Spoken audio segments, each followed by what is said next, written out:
Imperative sentence, interrogative sentence इससे पहले मैंने बताया था। नेक्स्ट है इम्पेरेटिव सेंटेंस, आदेश सूचक वाक्य। A group of word that express order, advice, request, it is called imperative sentence. Imperative sentence को पहचानने का तरीका है कि यह हमेशा मेन वर्ब V1 से स्टार्ट होता है और वाक्यांत में फुल स्टॉप लगा रहता है। ये तीन चीज को एक्सप्रेस करता है। पहला ऑर्डर, जिसको हम आदेश देना कहते हैं, ऑर्डर आदेश, एडवाइस सलाह, और रिक्वेस्ट निवेदन। ये तीन वर्ड को एक्सप्रेस करता है। इसके बाद इसमें नोट में आप ये जान सकते हैं कि इम्पेरेटिव सेंटेंस हमेशा मेन वर्ब V1 से स्टार्ट होता है और उसमें नॉन या प्रोनाउन लगा हुआ रहता है। ये उसका स्ट्रक्चर हो गया। इसको आप ऑर्डर की तरह एक्सप्रेस करने के लिए बोल सकते हैं। पहला कंडीशन ऑर्डर। एग्जाम्पल के रूप में bring a glass of water, एक गिलास पानी लाओ। Come here, go there. इस तरह से सेंटेंस हम इम्पेरेटिव सेंटेंस में ऑर्डर के सेंस में याद रख सकते हैं। नेक्स्ट है एडवाइस। एडवाइस किसी को सलाह देना। सलाह देने के सेंस में सेम स्ट्रक्चर इसका भी होता है, main verb V1 plus non pronoun, लेकिन इसके सेंटेंस से आप इसे अलग कर सकते हैं।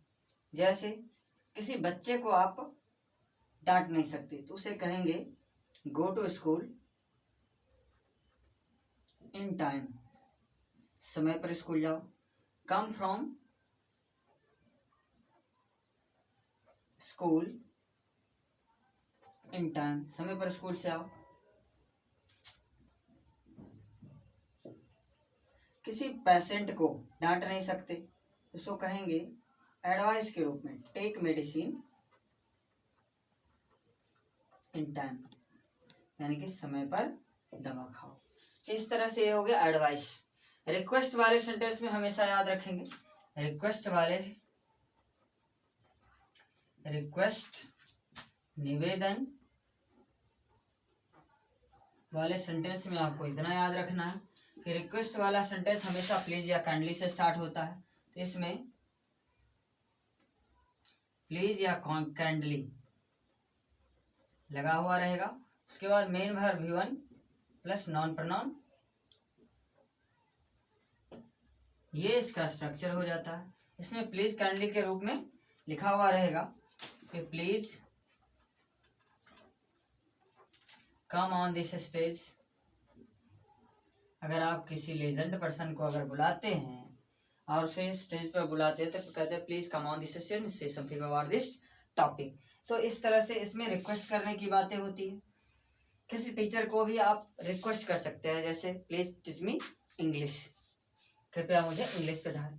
Kindly give me a glass of water, किसी से अगर आग्रह करेंगे उस सेंस में काइंडली, प्लीज काइंडली का प्रयोग करेंगे।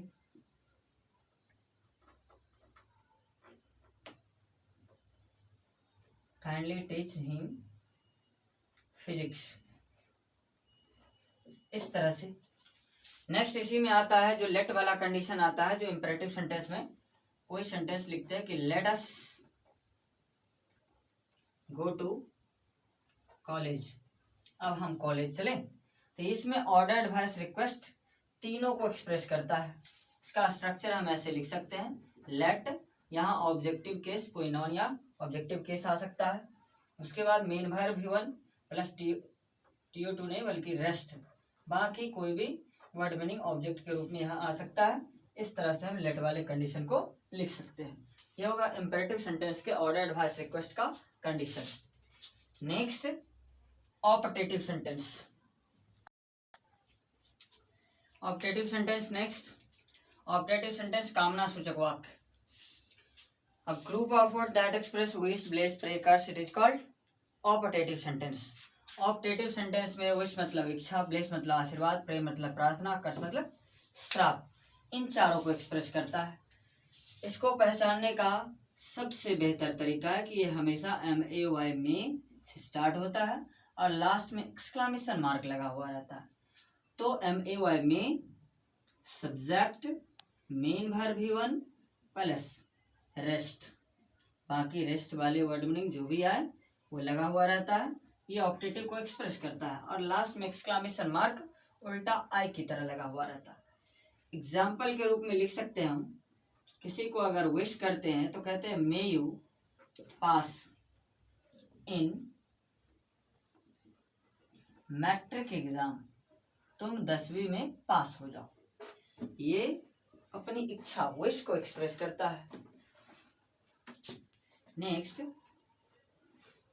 मे यू लिव लॉन्ग, तुम्हारी आयु लंबी हो, किसी को आशीर्वाद देने के सेंस में, किसी के लिए प्रे करने के लिए may God save the PM of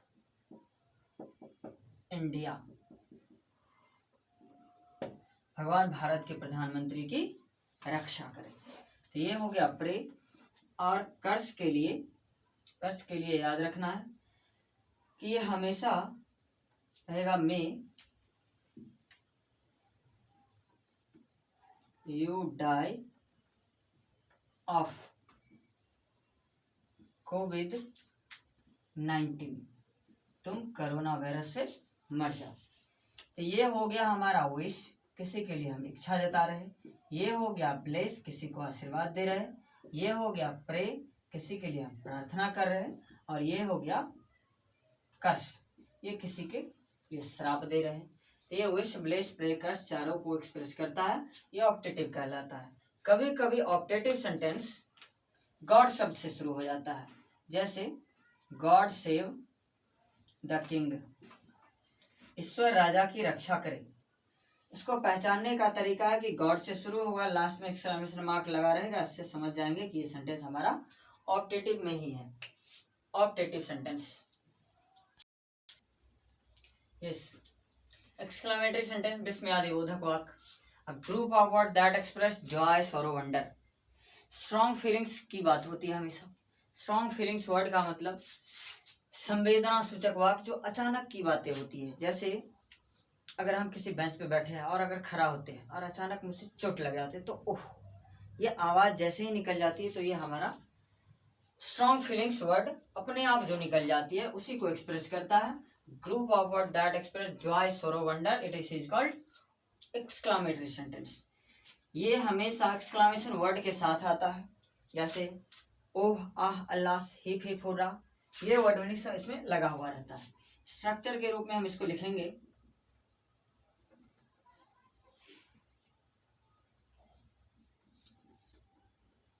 exclamation word,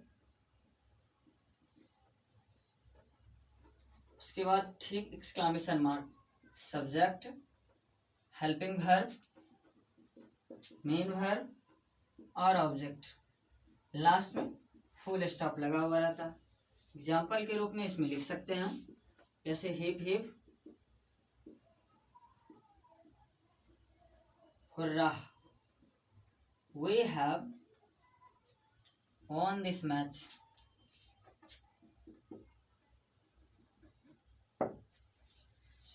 hip hip hurrah, we have won this match, हर्ष हर्ष या खुशी मनाओ, हम इस मैच को जीत चुके हैं। ये एक्सक्लेमेशन जॉय को एक्सप्रेस करता है। दूसरा है सॉरो। सॉरो में हमें याद रखना है ओह, ही डाइड यस्टरडे, अफसोस वह कल मर गया। तो ये दुख की बात है। तो यहाँ पर जॉय खुशी हो गया और ये सॉरो, जॉय खुशी की बात, सॉरो दुखी की बात। नेक्स्ट है वंडर। वंडर वाले में हमें हमेशा याद रखेंगे कि कोई भी एक सेंटेंस, जैसे याद रखेंगे what a beautiful place it is, कितना सुंदर है यह स्थान। इसी में दूसरा what a beautiful girl she is, इसमें ऐसे याद रखेंगे कि इसका अगर स्ट्रक्चर हम अगर लिखेंगे तो कोई भी WH वर्ड यहाँ सर्च को एक्सप्रेस करने के लिए आ सकता है। उसके बाद ए और एन का प्रयोग हम भावल कंसोनेंट के अकॉर्डिंग कर सकते हैं। जैसे भावल वाला कंडीशन रहा तो एन लगा लेंगे और कंसोनेंट वाला रहा तो ए का प्रयोग कर लेंगे। उसके बाद एडजेक्टिव, नेक्स्ट उसके बाद कोई नॉन आएगा और उस नॉन के लिए जो प्रोनाउन आएगा वो प्रोनाउन, उसके ठीक बाद हेल्पिंग वर्ब और लास्ट में एक्सक्लेमेशन मार्क का प्रयोग करेंगे। अब जैसे यहाँ पर देखिए प्लेस का प्रयोग मैंने किया है तो इट का प्रयोग है, और यहाँ गर्ल है तो सी का प्रयोग है, इसीलिए बॉय रहेगा तो ही का प्रयोग होगा। तो जिस तरह का यहाँ नॉन दिखेगा उस तरह के ये वर्ड में ये प्रोनाउन का प्रयोग आ जाएगा। तो ये हमेशा याद रखना है, इसीलिए ये स्ट्रक्चर हमारा वंडर को एक्सप्रेस करने के लिए आता है, आश्चर्य। ये WH वर्ड वाला कंडीशन ये जितना भी है ये वंडर को एक्सप्रेस करता है, जिसको हम आश्चर्य बोलते हैं। ये हो गया एक्सक्लामेटरी सेंटेंस।